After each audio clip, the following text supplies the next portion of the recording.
What is up, guys? Welcome back to the channel. So first off, let me say I blame Conor McGregor and Floyd Mayweather for opening up this Pandora's box of sideshow, circus show, influencer boxing. This cross conglomerates of sport versus influencer and entertainment and all of the rest of it.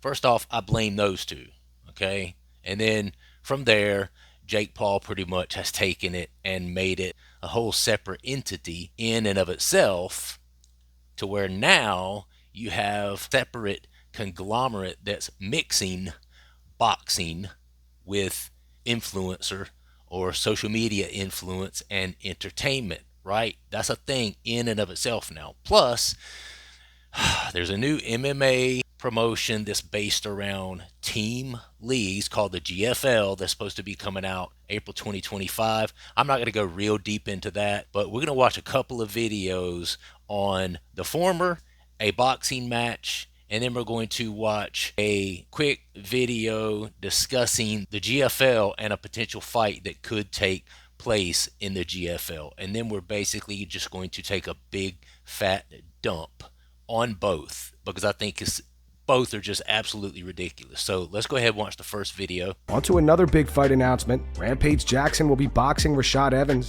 So first things first, 47-year-old Quentin Rampage Jackson versus 46-year-old Rashad Evans, both originally coming from the UFC and MMA, doing a boxing match together. Did he just call that a big fight?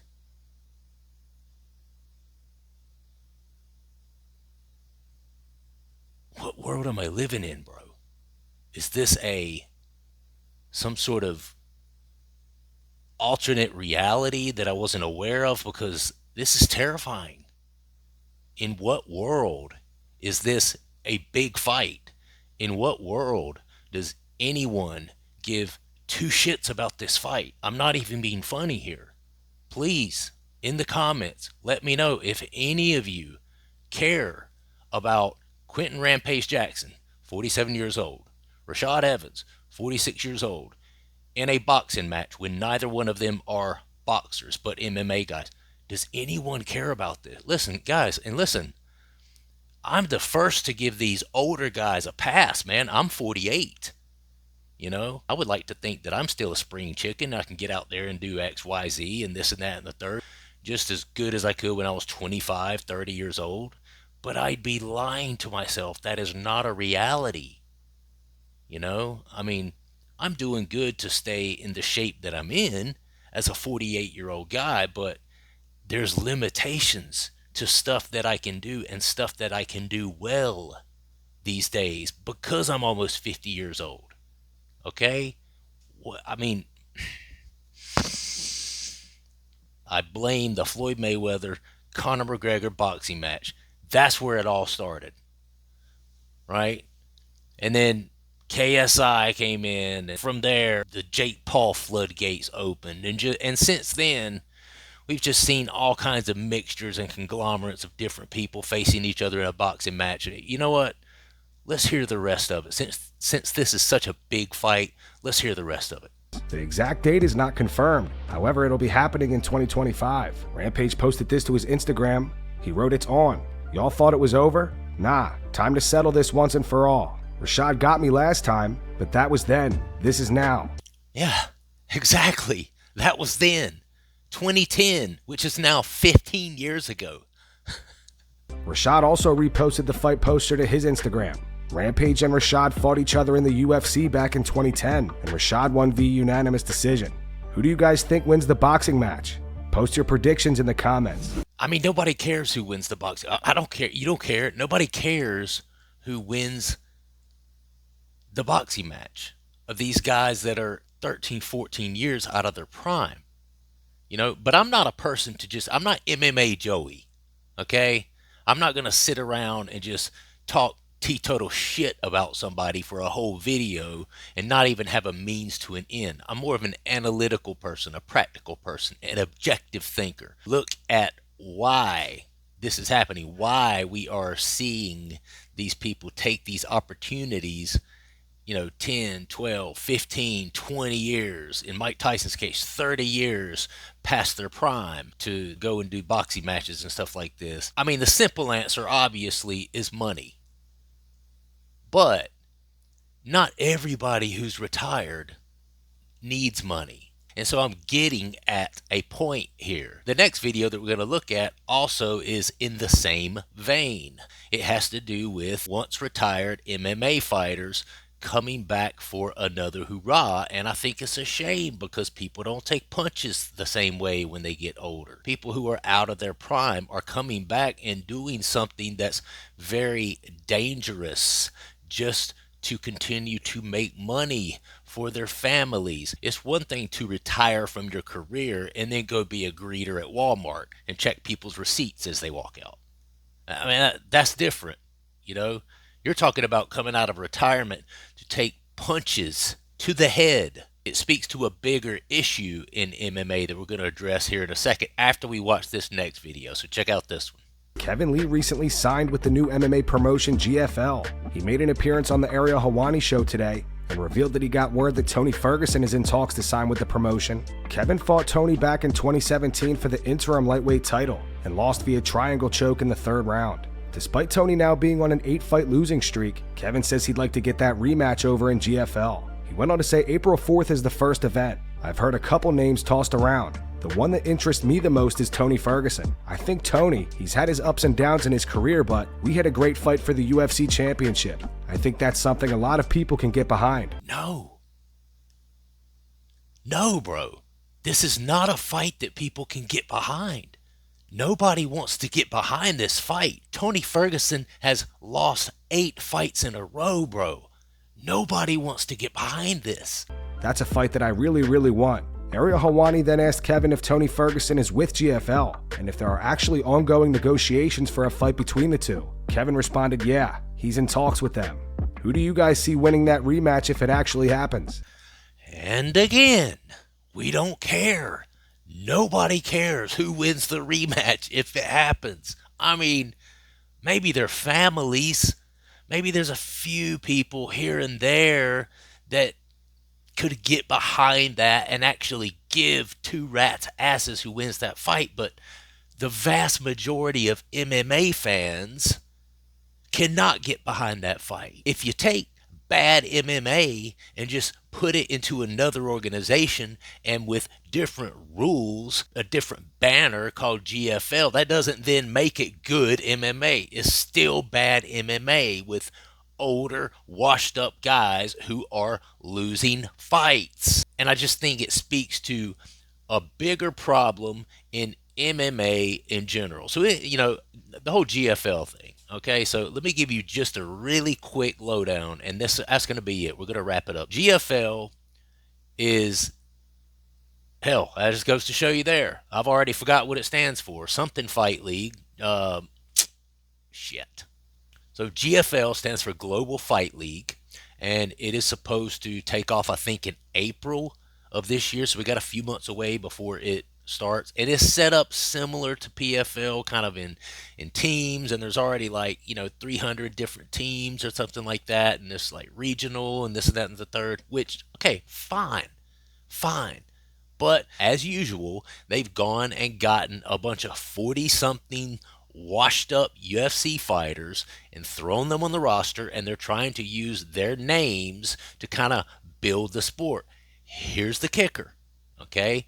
This company, this MMA organization, is promising to split the revenue stream 50-50. 50% to the fighters, 50% to the company, okay? That all sounds great. And for the couple of years that it remains in business, I'm sure the fighters that are taking part will be relatively happy, okay? Getting 50% of whatever. Now, 50% of $100 is only $50. So they're just saying you're getting 50% of it. They're not saying how much the fight is actually going to warrant bringing when you have 2 guys like Kevin Lee and Tony Ferguson fighting. They got people like Junior Dos Santos. They got people like Fabricio Verdum. I mean, guys that have been out of their primes for quite a bit. And listen, They do have some up and coming fighters that are coming onto the roster, but I feel even worse for them because if they're paying 50% to the fighters, they're not going to have shit to go into promoting the league and promoting the fighters, right? And everybody talks shit about the UFC and how they don't pay their fighters well and all that. Yeah, but the UFC puts so many promotional dollars into their fighters and into the events themselves that they give the fighters something that other leagues can't. They give them a massive platform. Everybody can know you. And if everybody knows you, that opens up the biggest door of all for you to have a huge social media presence, movie deals, start your own podcast. Everybody's seen you because the UFC is bringing you to the world, right? If GFL is paid 50% purse to the fighters, what do you think that other 50% is going to? Not promotional, that's for sure. Not marketing, that's for sure. And you have the UFC who's paying fighters something like 18%. Listen, I agree. Everybody, I want these guys to get more money. I love the sport. It's my most favorite sport in the whole wide world. But the UFC has cut out a niche and has a monopoly on the MMA business, and it's working for them. There's certain things that people who look at the UFC, oh, well, they don't pay their fighters shit. They don't really understand why it is that the UFC has become so successful. The reason the UFC has become so successful, and they almost weren't. I started watching it in the very beginning. They almost had to shut their door multiple times.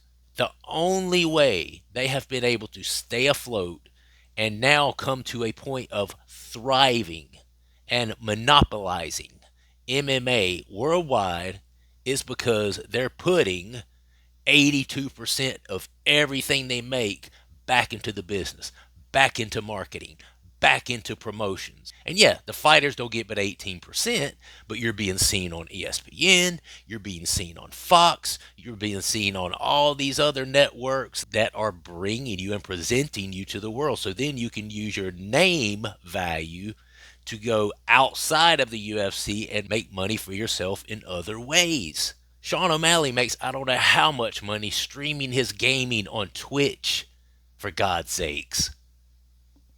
If it wasn't for the UFC and the platform that the UFC has given him, how many people do you think would be watching a guy with a 69 tattoo on his freaking face play games on Twitch? Nobody. People aren't looking at this from all angles, and that's the problem. And another thing, I want to say this.